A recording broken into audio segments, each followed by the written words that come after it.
नमस्कार, यो एभिन्यूज खबरको संकेत हो। तपाईं अहिले एभिन्यूज एट 7 मा हुनुहुन्छ। म सुशील खतिवडा। प्रारम्भमा मूल खबर।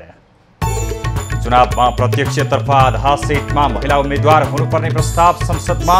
निर्वाचन ऐन संशोधन गर्न तयार रहेको कानुन मन्त्रीको प्रश्न। महिलालाई समानुपातिक समावेशी सिद्धान्तका आधारमा। परराष्ट्र मन्त्री खड्का आज चीनको औपचारिक भ्रमणमा जाँदै भ्रमण दुई मुलुक बीच विश्वासको वातावरण बढाउन केन्द्रित रहने।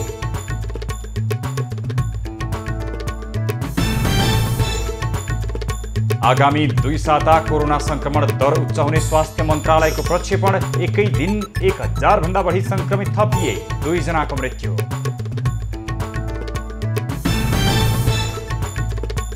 बन्चरे डाँडामा गाडी तोडफोड भएपछि काठमाडौँको फोहोर पुनः व्यवस्थापन पुनः रोकियो।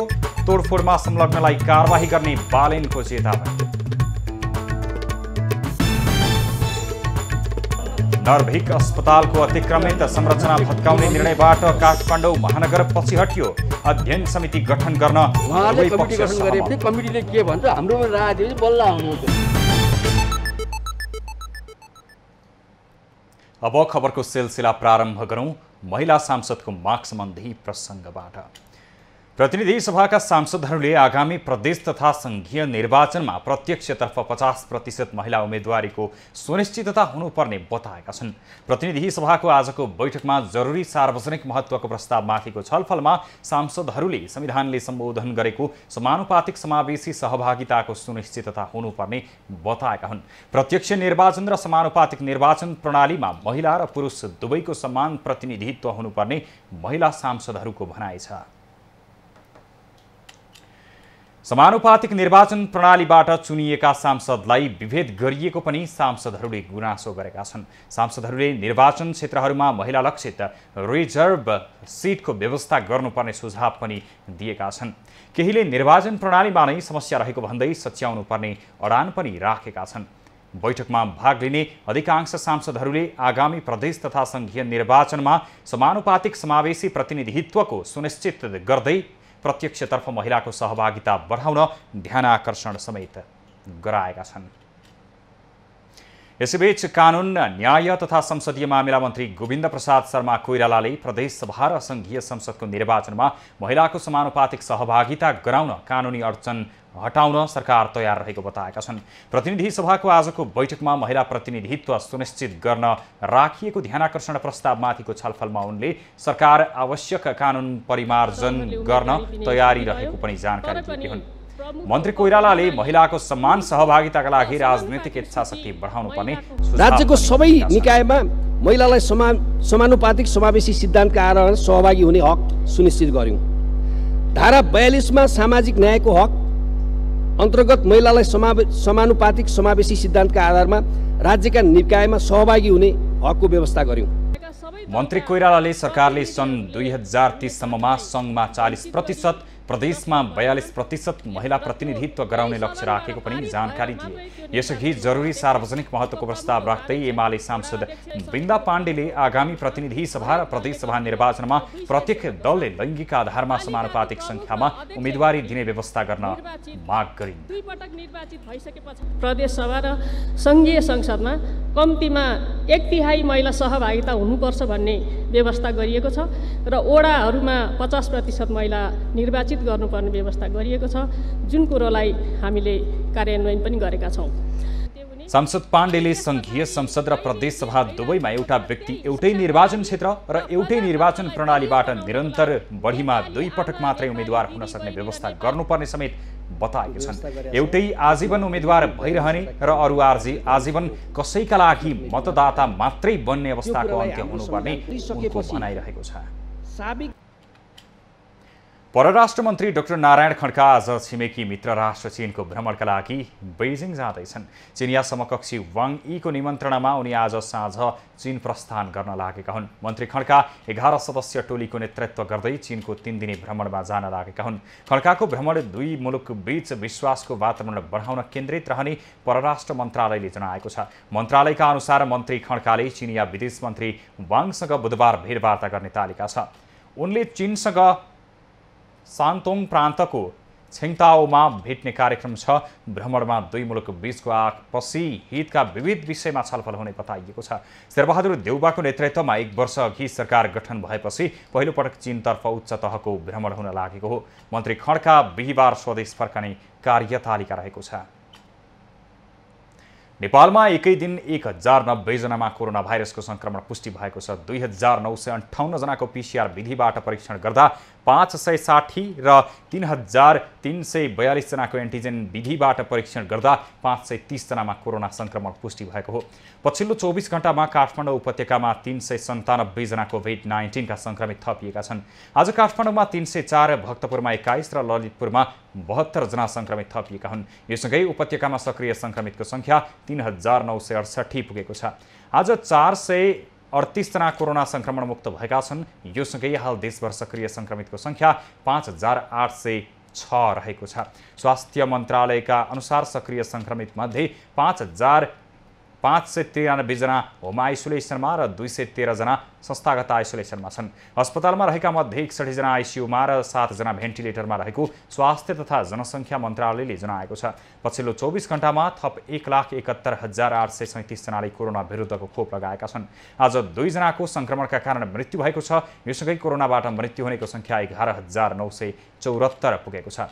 नेपालमा केही सातादेखि कोरोना भाइरस संक्रमण दर बढिरहेको र आगामी 2 सातासम्म त्यो क्रम जारी रहने स्वास्थ्य मन्त्रालयको भनाइ छ। बढ्दो संक्रमणलाई ध्यानमा राख्दै भीडभाड कम गर्न र सार्वजनिक स्थलमा अनिवार्य मास्कको प्रयोग गर्न मन्त्रालयले सचेत गराएको छ।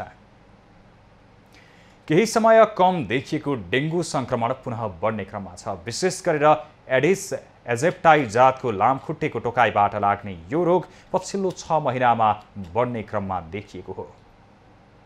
कोरोना भाइरसको संक्रमणका कारण केही कम देखिएको डेङ्गु संक्रमण पुनः बढ्ने क्रममा देखिएको छ। एपिडेमियोलोजी तथा रोग नियन्त्रण महाशाखाको तथ्याङ्क अनुसार विगत 6 महिनामा 747 डेङ्गुका नयाँ संक्रमित फेला परेका छन्। महाशाखाका अनुसार डेङ्गुको संख्या बागमती प्रदेश तथा लुम्बिनी प्रदेशमा बढी देखिएका छन्। जिल्लागत तथ्याङ्कहरू हेर्यो भने झन्डै 60 वटा जिल्लाबाट केसहरू रिपोर्ट भएको छ र त्यो मध्येमा चाहिँ 10 वटा जिल्लाहरूमा केसको भार चाहिँ अलि बढी देखिन्छ। डेङ्गु सरुवा रोग भने होइन, तर यो लामखुट्टेको टोकाइबाट सर्ने र फैलिने गर्दछ। नेपालमा यो रोगले सन् 2006 र सन् 2009 मा महामारीका रूपमा देखा परेको थियो। अहिले यो रोगले महामारीको रूप लिन सक्ने सम्भावना नभए पनि गत वर्षको तुलनामा यो रोग बढ्ने अनुमान एपिडेमियोलोजी तथा रोग नियन्त्रण महाशाखाको छ। यद्यपि यो चाहिँ गत वर्ष पनि झन्डै 550 केसहरू यो बेलामा हाम्रो सिस्टममा रिपोर्टेड थिए, तर यो वर्ष 2-3 महिना अझै बाँकी पनि भएको हुनाले गत वर्षको तुलनामा केही केसहरू बढ्छन् कि भन्ने हाम्रो अनुमान चाहिँ छ। डेङ्गुको लक्षण तुरुन्तै देखिँदैन। यो रोगका लक्षण 3 देखि 14 दिनको अन्तरालमा देखा पर्दछन्। चिकित्सकहरूका अनुसार संक्रमित लामखुट्टेले टोकेपछि करिब 48 घण्टासम्म रगतमा भाइरस फैलिन्छ। त्यही अवस्थामा अर्को लामखुट्टेले बिरामीलाई टोकेर स्वस्थ मानिसलाई टोकेमा समेत यो रोग सर्ने गर्दछ। त्रिगुडा भट्टराई बस्नेत, काठमाडौँ। नर्भिक अस्पतालले सरकारी जग्गा मिचेर संरचना बनाएको विषयमा अध्ययन गर्न काठमाडौँ महानगरपालिका र अस्पतालका प्राविधिक सहितको अध्ययन समिति गठन गर्ने सहमति भएको छ। आज काठमाडौँ महानगर प्रमुख बालेन्द्र शाहले अस्पताल पुगेर महानगरपालिका र अस्पतालका प्राविधिक राखेर प्राविधिकहरूको निर्देशन अनुसार अगाडि बढ्ने सहमति गरेका हुन्। उनले प्राविधिकहरूले दिएको सुझाव अनुसार अस्पतालले 30 देखि 35 दिनमा संरचना व्यवस्थापन गर्नुपर्ने बताएका हुन्। अगाडि जान सबै बराबर सबै एउटै चीज हो। यो मिडिया मिडिया होइन, ठीक छ।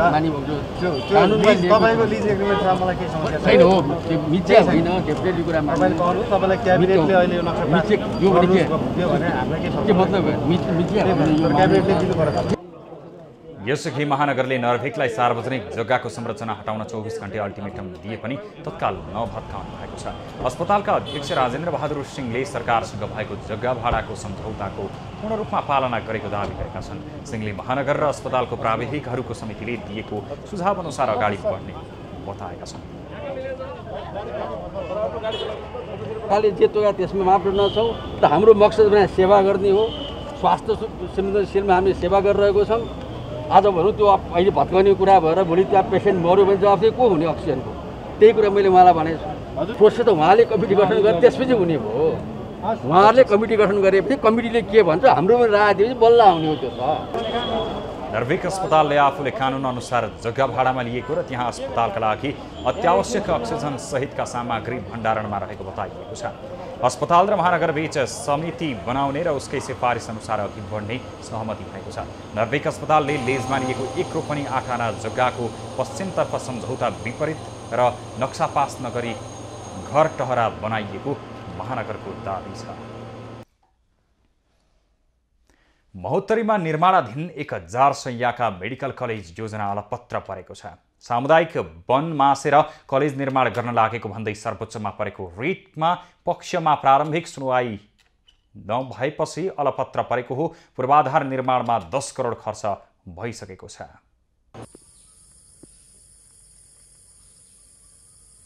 महोत्तरीको बर्दिवास नगरपालिका 4 को माइस्थान सामुदायिक वन र गणता साझेदारी वनको 100 हेक्टर क्षेत्रफलमा 1000 शय्याको बर्दिवास मेडिकल कलेज बनाउने सरकारको योजना अलपत्र परेको छ। प्रतिभावान एवं विपन्न नागरिकले चिकित्सा तथा नर्सिङ शिक्षा प्राप्त गरी प्राविधिक जनशक्ति उत्पादन गर्ने लक्ष्य लिएको थियो। वातावरणीय प्रभाव मूल्याङ्कन गरी कलेज निर्माणका लागि डीपीआर समेत निर्माण गरी शिक्षा मन्त्रालयबाट स्वीकृत भइसकेको छ। मेडिकल कलेज निर्माणमा करिब 10 करोड खर्च समेत भइसकेको छ। सार्वजनिक सरोकारको विवाद अन्तर्गत धनुषाको मिथिला बिहारी नगरपालिकाका देवनारायण मण्डलले बर्दिवास मेडिकल निर्माण रोकाउन सर्वोच्चमा रिट हालेका थिए। मध्य प्रदेशको उपयुक्त ठाउँ छनौट गरेर मेडिकल कलेज प्लस 1000 शय्याको अस्पताल समेत स्थापना गर्ने भनेर बजेट समेत छुट्याएर राज्यले औपचारिक रूपमा घोषणा गरेर कार्यक्रममा ल्यायो। उक्त रिट निवेदनको प्रारम्भिक सुनवाईको क्रममा 2078 फागुन 18 गते सर्वोच्च अदालतले रिट निवेदनको अन्तिम टुङ्गो नआउन्जेलसम्मका लागि प्रस्तावित वन क्षेत्रको जग्गामा रहेको वन सम्पदालाई असर पर्ने गरी कुनै कार्य नगर्नु, रुख बिरुवा नकाट्नु, वन्यजन्तुलाई हानि नोक्सानी हुने कार्य नगर्नु र सो वन क्षेत्रलाई यथास्थितिमा संरक्षित राख्नु भनी अन्तरिम आदेश जारी गरेको थियो। बर्दिवास मेडिकलको जग्गा प्राप्तिको लागि नरोकिने र कमसेकम जग्गा प्राप्तिको लागि चाहिँ अगाडि फाइल पठाइदिनुको लागि वन मन्त्रालयसँग हाम्रो फाइल पुगिसकेको छ।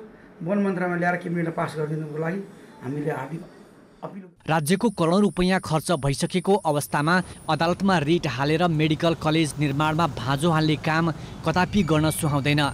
स्थानीय स्तरको विकासका लागि पूर्वाधार निर्माणमा हचुवाको आधारमा निर्माण गर्नुभन्दा पनि सबैको सहयोगमा योजना सफल पार्न लाग्नुपर्ने देखिन्छ। कमलेश मण्डल, महोत्तरी। मुगलिन पोखरा सडक आयोजना अन्तर्गतको आबु खैरेनी जामुने सडक खण्डको प्रगति 3.45% मात्रै देखिएको छ। सन् 2024 सम्ममा निर्माण सक्नुपर्ने सडक विस्तार सुस्त भएपछि स्थानीय आक्रोशित भएका छन्।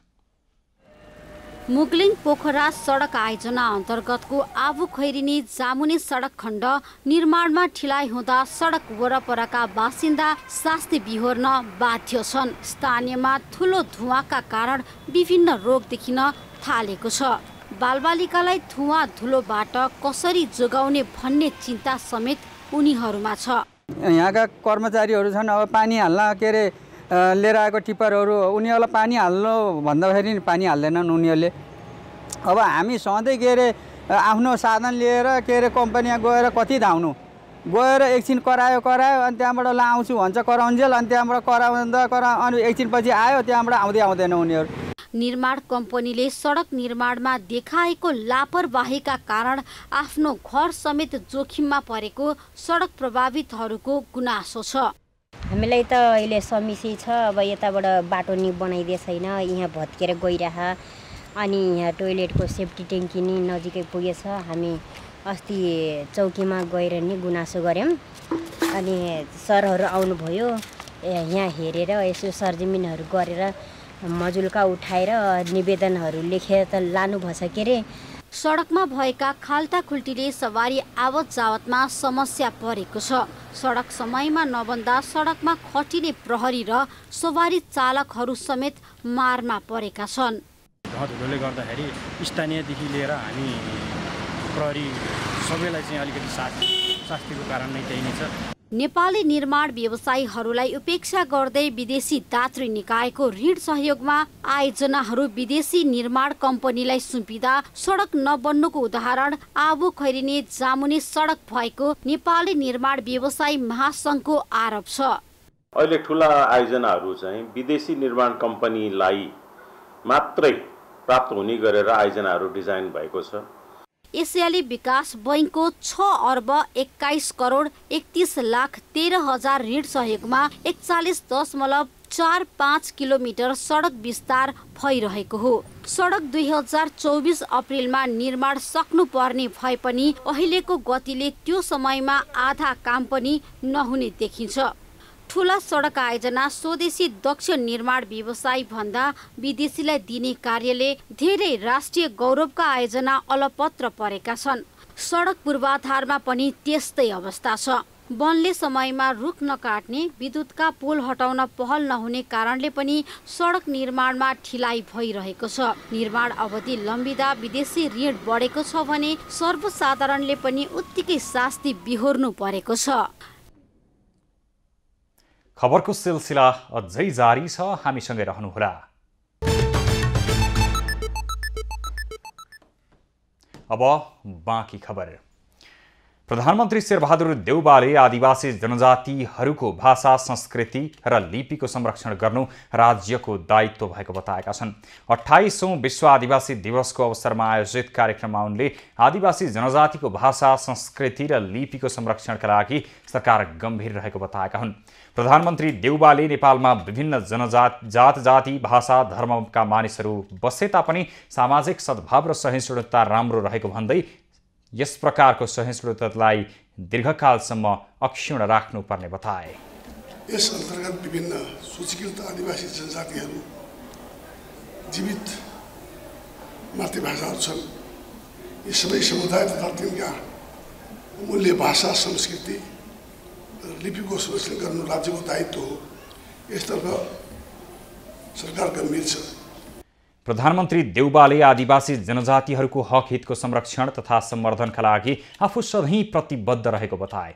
उनले आदिवासी जनजातिको परम्परागत सिप र कौशल नयाँ पुस्तामा हस्तान्तरण गर्नका लागि सरकारले आवश्यक सहयोग गर्ने प्रतिबद्धता पनि व्यक्त गरे। नेकपा एमालेका सांसद खगराज अधिकारीले प्रधानमन्त्री शेरबहादुर देउबा आफै संसदप्रति जवाफदेही नभएको आरोप लगाएका छन्। सांसद अधिकारीले आज संसद बैठकमा महिनाको 2 पटक प्रतिनिधि सभामा उपस्थित भएर 1 घण्टाको प्रश्नोत्तर कार्यक्रममा भाग लिने नियमावली भए पनि प्रधानमन्त्री देउबा 1 पटक पनि नआएको भन्दै आपत्ति जनाएका हुन्। सत्तापक्ष र सरकार संसदप्रति जवाफदेही नभएकाले महिलाहरूको समानुपातिक समावेशी प्रतिनिधित्वको सवाल पनि ओझेलमा परेको उनको हामी एकातिर पूर्ण समानुपातिकको कुरा पनि गर्छौँ। पूर्ण समानुपातिकमा जाने हो भने निर्वाचन प्रणाली र यो वेस्ट मिनिस्टर मोडललाई फेर्न तयार हो। यो सत्ता गठबन्धन यसका लागि तयार हो। कुरा मात्रै गरेर हुँदैन। सामान्य सभा हुँदै कुरा के हो? यस्तो अँध्यारोमा ढुङ्गा नानो। सांसद हृदय त्रिपाठीले नेपालको निजामती कर्मचारीको बनावट र विवरण त्रुटिपूर्ण रहेको बताए। नयाँ निजामती कर्मचारी ऐन नल्याएसम्म कुनै पनि सरकारले काम गर्न नसक्ने उनको भनाइ छ। नेपालको संविधान जारी भएपछि सबैभन्दा पहिले जारी हुनुपर्ने निजामती सेवा ऐन थियो। दुर्भाग्यले हुन सकेन। 2.5 वर्षको प्रयासपछि सरकारले फिर्ता लिएको छ र अहिले मन लाग्छ ड्राफ्ट अथवा चाहिँ सरकारको कुनै मन्त्रालयमा चाहिँ अहिलेसम्म त्यो घुमिरहेको छ। यो ऐन जारी नभएको हुनाले सभामुख महोदय केही यस्ता बाधाहरू भएका छन् जसले गर्दाखेरि सुशासन त कुरा परको कुरा हो, शासन गर्न पनि गाह्रो भइरहेको अवस्था छ। नेकपा एकीकृत समाजवादीकी सांसद निरादेवी जैरूले काठमाडौँको फोहोर 4 दिनभित्र व्यवस्थापन गर्न नसके बस्न नसक्ने अवस्था सिर्जना हुने चेतावनी दिइन्। चाहन्छु यसै गरी काठमाडौँको फोहोर अब महानगरपालिकाको मेयरलाई जिम्मा लाएर हुन्छ या सङ्घको सम्बन्धित मन्त्रालय सरकारले यथाशीघ्र बसेर यसलाई निवारण दिएन भने अहिले त पानी परिरहेको छ, 4 दिन घाम लागेछ भने बस्न सक्ने वातावरण बन्ने छैन गर्नु भएकोले सांसद जैरूले दलित समुदायका नागरिकलाई नागरिकता वितरण गर्दा नागरिकतामा अपमान गरेर कुकुर्नी जस्ता नाम राख्ने प्रशासकीय अधिकृतहरूलाई निलम्बन गर्न सरकारसँग माग गरिन्। प्रतिनिधि सभाको शून्य समयमा सांसदहरूले समसामयिक विषयमा सरकारको ध्यान आकर्षण गराएका छन्। सांसदहरूले शून्य समयमा राखेका जिज्ञासा आजको हामीलाई भन्नु छमा।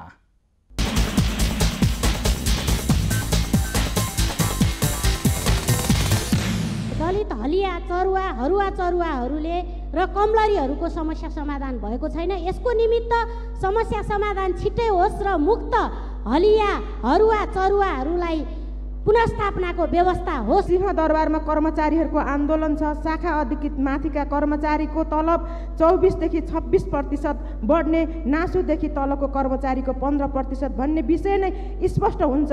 सभामुख महोदय, सरकार ठुलोलाई खुसी पार्ने र सानाको मनोबल घटाउने यस्तो कार्य तत्काल अन्त्य गरियोस्। नेपालको न्यायपालिकाको क्षेत्रमा न्यायाधीशको नियुक्तिका लागि भएको छैन, देखिँदैन।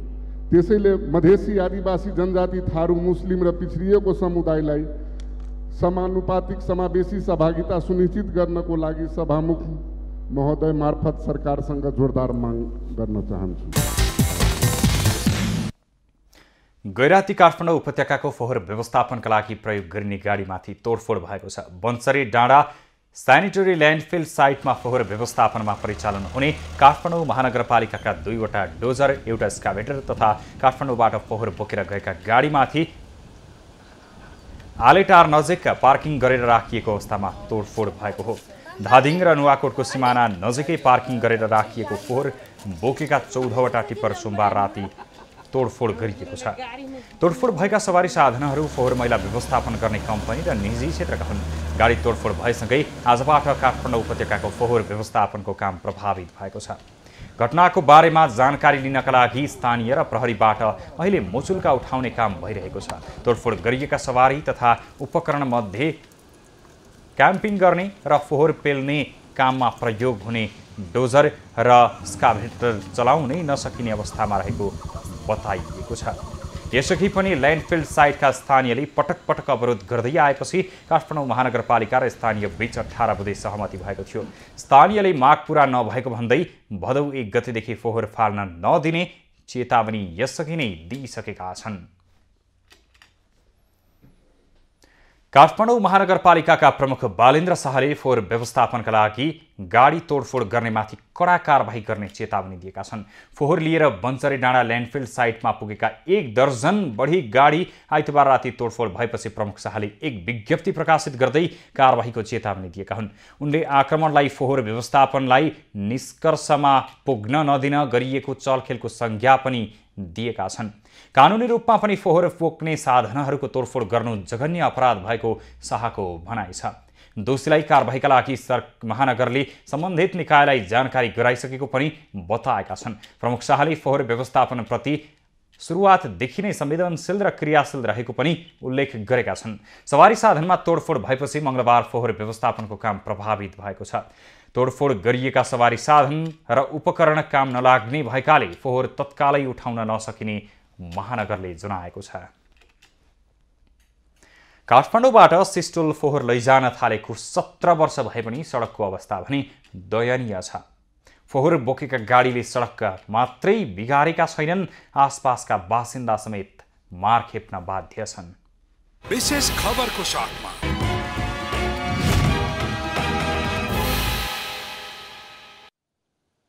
नुवाकोटको सिस्टोल र धादिङको बन्चरे डाँडा जाने सडक हो यो। काठमाडौँ उपत्यकाको दैनिक 1000 भन्दा बढी टन फोहोर यही बाटो भएर ल्यान्डफिल साइटसम्म पुग्छ। त्यति मात्र होइन, यहाँका स्थानीयले विभिन्न प्रयोजनका लागि उपयोग गर्ने सडक पनि हो यो। तर 2060 सालमा बनेको यो सडक विगत 17 वर्षदेखि समस्याग्रस्त छ। तर पनि सरोकारवालाको ध्यानै पुगेको छैन।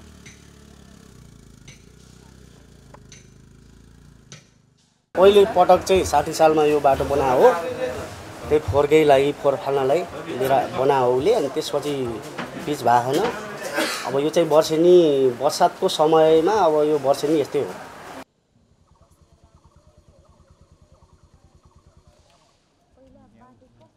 समस्या छ, धेरै समस्या छ। भिजेर राति हिँड्नु पनि हिँड्दैन, कहाँबाट हिँड्ने यस्तो बाटोमा छ। अनि पानी आउँछ, चिप्लिन्छ, त्यस्तो खाल्डारमा पर्न सक्छ, हात खुट्टा भाँचिन सक्छ। अनि बच्चाले हिँड्ने त्यही दिउँसो मात्रै हो। प्रत्येक बर्खायाममा सडक अवरुद्ध हुँदा फोहोर बोकेका सवारी साधन बीच बाटोमै फस्छन् र फोहोर फाल्ने स्थानभन्दा अन्य क्षेत्रका स्थानीय समेत फोहोरको दुर्गन्धले हैरान हुने गर्छन्। फोहोर जाने ठाउँमा जान सक्दैन गाडी, सबै यहीँतिर हुन्छ, माथिसम्मै लाइन। बिहान त 10-11 बजेसम्म यतै पुरै जाम, मान्छे हिँड्ने ठाउँमै हुँदैन गाडी लिएर, त्यस्तो जाम हुन्छ। लिचेर फोहोर पनि यहीँ झर्ने, लिचेर पनि यतै चुइने, खाना खाने समस्या छ हामीलाई, सास फेर्नै गाह्रो। हामीले अब यहाँ पनि राख्न दिँदैन, अब फर्केर आए पनि हामीले यहाँ राख्न दिँदैन उनीहरूलाई। अब होस् त्यो फोहोर पनि हामीले खाँदैन, फोहोरको पैसा पनि हामीलाई चाहिँदैन। यो बाटो राम्रो बनाइदिनु, तलै अब लाग्नुहोस्। अब यहाँ नराख्ने भनेपछि अब फेरि डोराएर यहाँ राख्न पाउँदैन भनेर हामीले त्यति भने। विभिन्न विकास निर्माणका प्रलोभन देखाएर सिस्टोलसम्म फोहोर त लग्यो, तर यति बेला सिस्टोलवासी फोहोरका साथसाथै सडकको समस्या समेत झेल्न बाध्य छन्। यसै कारण छेउैमा रहेको बन्चरे डाँडासम्म फोहोर लग्न त्यहाँका स्थानीय तयार छैनन्। सरकारले गरेका सम्झौता कागजमै मात्रै सीमित हुँदा काठमाडौँ उपत्यकाको फोहोर मैला व्यवस्थापनको समस्या दीर्घकालीन रूपमा हल हुन सकेको छैन। क्यामेरामा निराजन सिंहका साथमा ममता थापा, नुवाकोट।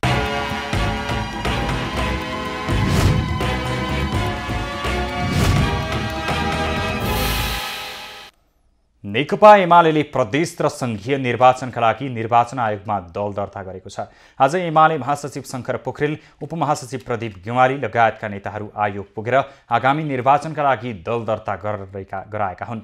दल दर्तापछि एमाले उपमहासचिव गेवालीले आगामी निर्वाचनमा एमाले गठबन्धन बनाएर चुनाव नलड्ने बताए। जनताको जीवनमा समृद्धि ल्याउने कुरा चाहिँ उच्च हाम्रो प्राथमिकता हुनेछ। यी कुरामा, यी एजेन्डामा चाहिँ कुनै दलहरू, कुनै सहकर्मी साथीहरू, सहयात्रीहरू हामीसँग सँगै अगाडि बढ्न चाहनुहुन्छ भने स्थानीय तहमा तालमेलका लागि हामीले ढोका खुलाइरहेका छौँ। तर राष्ट्रव्यापी गठबन्धन बनाएर गठबन्धनको नाममा चुनाव लड्ने भ्रममा हामी छैनौँ। उपमहासचिव गेवालीले विचार र एजेन्डा मिल्नेहरूसँग कहीँ कतै तालमेल हुन सक्ने जिकिर गरे। निर्वाचनमा दलहरूका आफ्ना विचारहरू जनतामाझ लगेर जनमत लिनुपर्ने भए पनि अहिले देखिएको गठबन्धनको प्रवृत्ति लोकतन्त्रका लागि दीर्घकालीन रूपमा स्वस्थकर नरहेको उनको भनाइ छ। उपमहासचिव गेवालीले कांग्रेस जस्तो कुनै पनि समयमा 2/3 बहुमत ल्याएको पार्टी अहिले तालमेल नगरी एउटा पनि निर्वाचन क्षेत्रमा लड्न नसक्ने अवस्थामा पुग्नु राम्रो नभएको बताए। आगामी प्रदेश र प्रतिनिधि सभा निर्वाचनका लागि मंगलबारसम्म निर्वाचन आयोगमा 10 वटा दल दर्ता भएका छन्। नेकपा एकीकृत समाजवादीका सम्मानित नेता एवं पूर्व प्रधानमन्त्री झलनाथ खनालले आगामी निर्वाचनमा गठबन्धन गरेर जाँदा सबै दललाई समान ढङ्गले सिट बाँडफाँड हुनुपर्ने बताएका छन्। आज प्रधानमन्त्री शेरबहादुर देउवालाई भेट्न बालुवाटार पुगेका नेता खनालले गठबन्धनमा अहिले दलहरू थप्ने विषयमा जे आधारमा थपिएको छ त्यही आधारमा आवश्यक तालमेल गर्नुपर्ने बताएका हुन्। नेता खनालले गठबन्धनमा सहभागी दललाई अपमान गरेमा तालमेल नहुने भन्दै सबैलाई दललाई समान रूपमा सिट बाँडफाँड गर्न बुटी खोजेर अघि बढ्नुपर्ने पनि बताए। तालमेल गर्दाखेरि प्रत्येक पार्टीको आफ्नो हैसियत हुन्छ। अब विगतका आधारहरू पनि छन्, 74 को चुनावको आधार पनि छ, भर्खरै सम्पन्न भएको स्थानीय तहको निर्वाचनको आधार पनि छ। यी सबै आधारहरूमाथि उभिएर सबैलाई सम्मान हुने ढङ्गले हामीले चाहिँ नि तालमेल गर्नुपर्ने हुन्छ। सम्मानित नेता खनालले प्रत्येक पार्टीको आफ्नो हैसियत हुने भएकाले 2074 को निर्वाचन र हालै सम्पन्न स्थानीय तहको निर्वाचनलाई मध्यनजर गरेर आगामी प्रदेश र सङ्घको निर्वाचनमा सिट बाँडफाँड गर्न आवश्यक रहेको बताए। उनले वाम एकताका लागि सबैभन्दा ठूलो दलको पहल नरहेको भन्दै तत्काल एकताको सम्भावना नरहेको दावी समेत गरे।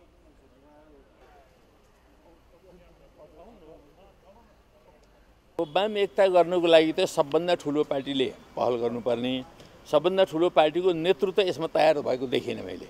त्यसो हुनाले त्यो ढङ्गको अहिले बृहत वाम एकताको सम्भावना छ। सम्मानित नेता खनालले परराष्ट्र मन्त्रीको चीन भ्रमणको क्रममा BRI सम्झौता र सीमा समस्या र सम्भव हुने सहमतिका बारेमा जोड दिनुपर्ने सुझाव समेत दिए। उनले नेपाल एक चीन नीतिमा तटस्थ रहेको भन्दै हङकङ, ताइवान, तिब्बत चीनकै भएको दावी गरे। पूर्व प्रधानमन्त्री खनालले भारतको संसदमा संसदीय टिमले नेपाली चिया गुणस्तरहीन भएको प्रतिवेदन बुझाएको भन्दै त्यसप्रति नेपाल सरकारले उचित कदम चाल्न भेटमा प्रधानमन्त्री देउबालाई आग्रह गरेका हुन्। प्रधानमन्त्रीले यसबारेमा आफू गम्भीर रहेको र भारत सरकारसँग उचित कदम चाल्ने आश्वासन पनि दिएका छन्। निर्वाचन आयोगले निर्वाचनमा मतपत्र बदर हुन नदिन मतदाता शिक्षा कार्यक्रमलाई प्रभावकारी बनाउने जनाएको छ। आज आयोगमा आयोजित स्थानीय तह निर्वाचन प्रचार प्रसार तथा मतदाता शिक्षा कार्यक्रम प्रगति समीक्षा कार्यक्रममा प्रमुख निर्वाचन आयुक्त दिनेश कुमार थपलियाले यसअघिका कमी कमजोरलाई हराउँदै मतदाता शिक्षा कार्यक्रमलाई प्रभावकारी बनाइने बताएका हुन्। निर्वाचन आयोगमा यसअघि दर्ता भएका 116 दललाई आगामी निर्वाचनमा भाग लिनका लागि पुनः दर्ता गर्न आह्वान गरिएको छ। 2 वा 2 भन्दा बढी दलहरू एउटै निर्वाचन चिन्हमा लड्ने हो भने केन्द्रीय समितिको निर्णयका साथ निवेदन दिनुपर्ने आयोगको भनाइरहेको छ।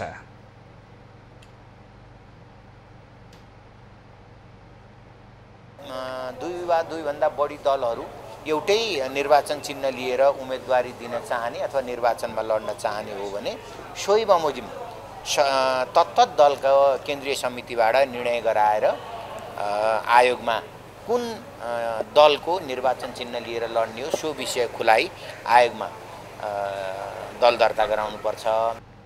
निर्वाचन आयोगले निर्वाचन तयारी तीव्रताका साथ अघि बढेको जनाएको छ। आगामी मङ्सिर 4 गते प्रदेश र सङ्घको निर्वाचन हुँदैछ। त्यसका लागि आयोगले कार्यतालिका समेत निर्माण गरिसकेको छ। नेकपा एमालेका अध्यक्ष एवं पूर्व प्रधानमन्त्री केपी ओलीले राष्ट्रिय अर्थतन्त्रमा बल पुर्याउने गरी वनको सदुपयोग गर्नुपर्नेमा जोड दिएका छन्। सामुदायिक वन दिवसको अवसर पारेर मङ्गलबार काठमाडौँमा आयोजित कार्यक्रममा उनले वनको सदुपयोग गरेर मुलुकमा रोजगारीको अवसर सिर्जना गर्न सकिने, विकास र समृद्धिको अभियानलाई तीव्रताका साथ अघि बढाउन सकिने बताएका हुन्। सामुदायिक वनको अवधारणाको माध्यमबाट नै नेपालमा वनको विनाश रोकिएको र त्यसै कारण कार्बन व्यापारको सम्भावनाको मार्ग पनि खुलेको अध्यक्ष ओलीले स्मरण गरे। वनको सुरक्षा, वनको सदुपयोग, सुरक्षाको मात्रै प्रश्न होइन, वनको सुरक्षा मात्रै किन गर्ने, वनको सदुपयोग पनि हुनु पर्यो सुरक्षासँगै। त्यसकारण हामी वनको सुरक्षा र वनको सदुपयोग। अध्यक्ष ओलीले नेपालले सामुदायिक वन मार्फत विश्वलाई सकारात्मक योगदान पुर्याएको पनि प्रश्न पारे। उनले नेपाल वन वनस्पतिहरूका लागि अनुकूल भूमि रहेको उल्लेख गर्दै यसैको सदुपयोग गरेर अघि बढ्दा सिङ्गो मानव जातिको नै हित हुने धारणा पनि राखे। अध्यक्ष ओलीले केही समय अघि वैज्ञानिक वन व्यवस्थापनको नाममा वन विनाशको काम सुरु भए पनि आफू नेतृत्वको सरकारले त्यसलाई रोकेर दिगो वन व्यवस्थापनको नीति अघि सारेको पनि बताएका छन्। जापान भ्रमणमा रहेका नेकपा माओवादी केन्द्रका अध्यक्ष पुष्पकमल दाहाल र लिबरल डेमोक्रेटिक पार्टी जापानका वरिष्ठ नेता तोसिहिरो निकै बीच आज जापानमा भेटवार्ता भएको छ। भेटको क्रममा दुई देश बीचको आपसी सम्बन्धलाई अझ सुदृढ गर्न उच्च तहका भ्रमणहरूको आदान प्रदान गर्ने समझदारी बनेको दाहालको सचिवालयले जनाएको छ। यस्तै स्थानीय सहरहरू बीच भगिनी सम्बन्धको विकास गर्ने, नेपालको कृषि, जलविद्युत, भौतिक पूर्वाधार लागतमा जापान सरकारको सहयोगलाई अझ वृद्धि गर्दै जाने लगायतका विषयमा पनि दुई नेताबीच कुराकानी भएको छ। भेटमा पूर्व महासचिव, पूर्व अर्थ, व्यापार र उद्योग मन्त्री तथा जापानी प्रतिनिधिका सदस्य एवं नेपाल जापान संसदीय समितिका सभापति तोसिहिरो निक्कैसँग सहभागी थिए। दाहाल 5 दिने भ्रमणको क्रममा जापानमा छन्। दाहाल भोलि स्वदेश फर्कने कार्यतालिका रहेको छ। स्वर्गीय भोलामान सिंह बस्नेतद्वारा लिखित धानमा आत्मनिर्भरताको पाटो, बाली विज्ञानको व्यावहारिक पाटो आज सार्वजनिक गरिएको छ। काठमाडौँमा आयोजित कार्यक्रममा कृषि तथा पशुपन्छी विकास मन्त्री मृगेन्द्र कुमार सिंह यादवले पुस्तक लोकार्पण गरेका हुन्।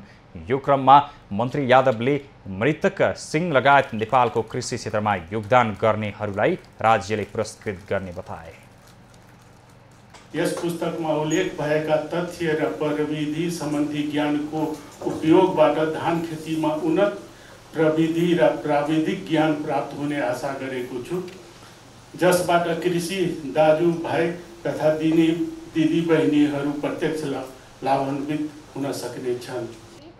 कार्यक्रममा नेपाल कृषि अनुसन्धान परिषदका कार्यकारी निर्देशक दिलीप कुमार भण्डारी, अर्थविद मणिकलाल श्रेष्ठ र राष्ट्रिय समाचार समितिका पूर्व महाप्रबन्धक श्री बस्नेतले नेपालको कृषि अनुसन्धानमा स्वर्गीय बस्नेतको योगदान अतुलनीय रहेको चर्चा गरे। योगदानको प्रोफेसनल कुरा र अर्को पत्रकारिताको 2-3 उहाँहरूको लाइफको अथवा जीवनको च्याप्टरको पोजिटिभ गुणहरू भन्नुको बारेमा हामीले धेरै कुराहरू सुन्यौँ। संसार परिवर्तन भइरहेछ, जलवायु परिवर्तन भएको छ, हुँदैन। यो वैज्ञानिक तरिकाले हुनुपर्छ र वैज्ञानिक तरिकाको खोजले मात्रै सम्भव छैन, किनभने यो व्यवहारिक हुनुपर्छ। यो 3टा कुरालाई उहाँले त्यतिकै समयसम्म चाहिँ टाइटल राख्नु भएको जस्तो चाहिँ मलाई लागेन। उहाँको सम्पूर्ण चाहिँ त्यो चिन्तन मनन सम्पूर्ण चाहिँ त्यो कुरा नै खालि चाहिँ यो धानमा केन्द्रित थियो। मलाई लाग्छ उहाँको भगवान भनेकै धान हो। उहाँले धान बाहेक अरू कुनै कुराको बारेमा चाहिँ नि चासो लिने, चिन्ता लिने त्यस्तो चाहिँ त्यो चाहिँ उहाँले चाहिँ त्यो समय खेर फाल्ने चाहिँ काम गर्नु भएन। कार्यक्रममा पुस्तकका सम्पादक गोविन्द लुइटेल र छोरी प्रज्ञा बस्नेत र श्रीमती अञ्जली बस्नेतले पुस्तक बिक्रीबाट आएको रकम कोषमा जम्मा गरेर सामाजिक काममा लगानी गरिने बताएका छन्। खबरको सिलसिला अझै जारी छ, हामीसँगै रहनुहोला। अब पालो एभेन्यूज एट स्पोर्ट्सको।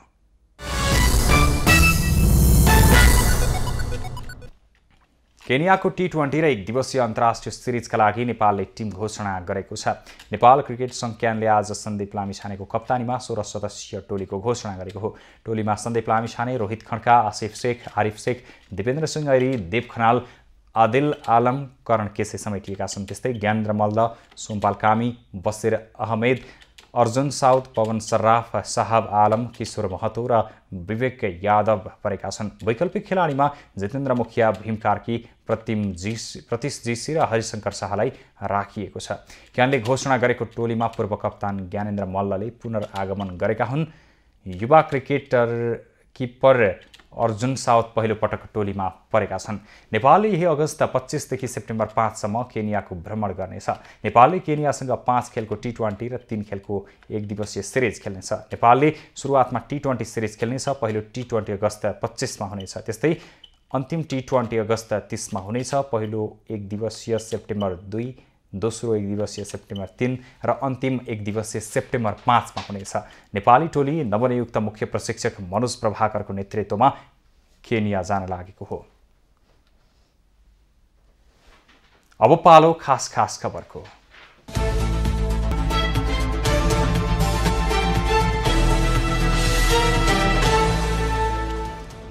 प्रधानमन्त्री शेरबहादुर देउवाल र नेपाल समाजवादी पार्टीका अध्यक्ष बाबुराम भट्टराई र महेन्द्र यादव बीच बालुवाटारमा भेट भएको छ। भेटमा आगामी चुनावबारे गठबन्धन गरेर जाने विषयमा सकारात्मक कुरा भएको नेताहरूले बताएका छन्। उपेन्द्र यादवको पार्टीबाट अलग भएपछि भट्टराई समूहमा गठबन्धनमा समेट्न अन्य दल पनि सकारात्मक रहेको बताइएको छ। नेपाल विद्युत प्राधिकरणका कार्यकारी निर्देशक कुलमान घिसिङलाई कोरोना संक्रमण देखिएको छ। आइतबार साँझदेखि ज्वरो आएपछि परीक्षण गर्दा उनीमा संक्रमण पुष्टि भएको हो। कुलमानको परिवारमा उनकी श्रीमती र छोरालाई पनि संक्रमण देखिएको छ। संक्रमणपछि घिसिङ आइसोलेसनमा बसेका छन्। जनता समाजवादी पार्टीका संघीय परिषद अध्यक्ष अशोक राई सुनसरीबाट चुनाव लड्ने भएका छन्। आज धरानमा जसपा धरानले आयोजना गरेको पत्रकार सम्मेलनमा उनले सुनसरीबाट चुनाव लड्ने घोषणा गरेका हुन्। उनले आफू सुनसरी क्षेत्र नम्बर 1 बाट चुनाव लड्ने तयारी गरिरहेको दावी गरेका छन्। उनी यसअघि सोही क्षेत्रमा पराजित भएका थिए। अख्तियार दुरुपयोग अनुसन्धान आयोगले डिभिजन वन कार्यालय मुगुका वन अधिकृत भरत बहादुर बुढा थापा सहित 7 जना विरुद्ध भ्रष्टाचार मुद्दा दायर गरेको छ। मुगुको चम्खेलीदेखि दुधताल 7 सम्म पर्यटकीय मार्ग निर्माण गर्ने क्रममा 20,48,403 रुपैयाँ भ्रष्टाचार गरिएको अख्तियारको दावी छ। अख्तियारले डिभिजन वन कार्यालय मुगुका कार्यकारी हिमाल कुमार मल्ल, गोरसिंह बढुवाल, उपभोक्ता समिति अध्यक्ष सुरेन्द्र बहादुर बुढा लगायतलाई विपक्षी बनाएको छ।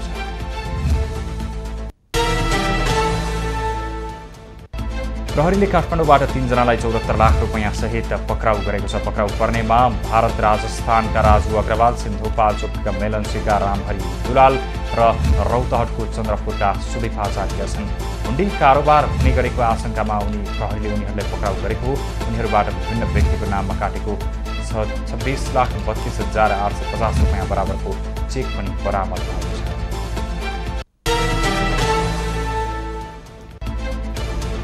नेपालको अग्रणी पाइप तथा फिटिङ्स उत्पादक र निर्यातकर्ता मङ्गल इन्डस्ट्रिजले डिलरहरूलाई उद्योगको अवलोकन गराएको छ। काठमाडौँ, पोखरा र चितवनका डिलरहरूलाई फरक फरक दिन रूपन्देहीको स्थित फ्याक्ट्रीको अवलोकन गराएको हो। उद्योगमा भएका अत्याधुनिक उपकरणहरू र उत्पादन प्रक्रियाको बारेमा प्रत्यक्ष अनुभव दिने उद्देश्यले उक्त कार्यक्रम आयोजना गरिएको मङ्गलम पाइप्सका प्रबन्ध निर्देशक अनुभव चुरीवाल, प्रबन्ध प्रदीप शुक्ला र गुणस्तर विभाग प्रमुख वीरेन्द्र मौर्यले जानकारी दिए।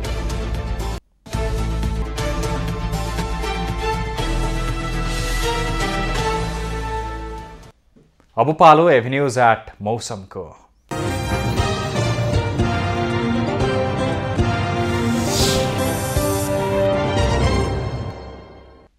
पछिल्लो 24 घण्टामा प्रदेश 1 बागमती प्रदेश गण्डकी र लुम्बिनी प्रदेशका 1-2 स्थानमा हल्कादेखि मेघगर्जन र चट्याङसहित मध्यम खालको वर्षा भयो। आज राति देशभर आंशिकदेखि सामान्य बदली रहने र प्रदेश 1 बागमती प्रदेश गण्डकी प्रदेशका केही स्थानमा र बाँकी प्रदेशका थोरै स्थानहरूमा मेघगर्जन चट्याङसहित हल्कादेखि मध्यम वर्षाको सम्भावना रहेको जल तथा मौसम पूर्वानुमान महाशाखाले जनाएको छ। आज काठमाडौँ उपत्यकाको अधिकतम तापक्रम 32 डिग्री सेल्सियस र न्यूनतम तापक्रम 21 डिग्री सेल्सियस मापन गरियो। आज देशभरको मौसम कस्तो रह्यो त हेरौँ देशका विभिन्न स्थानको मौसमी अवस्था।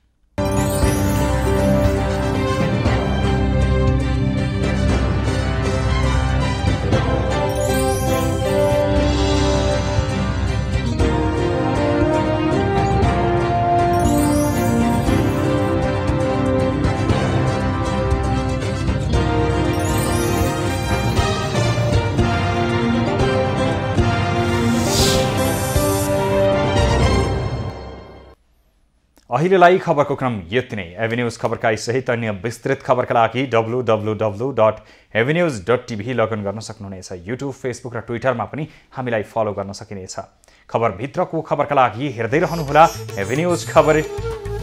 नमस्कार।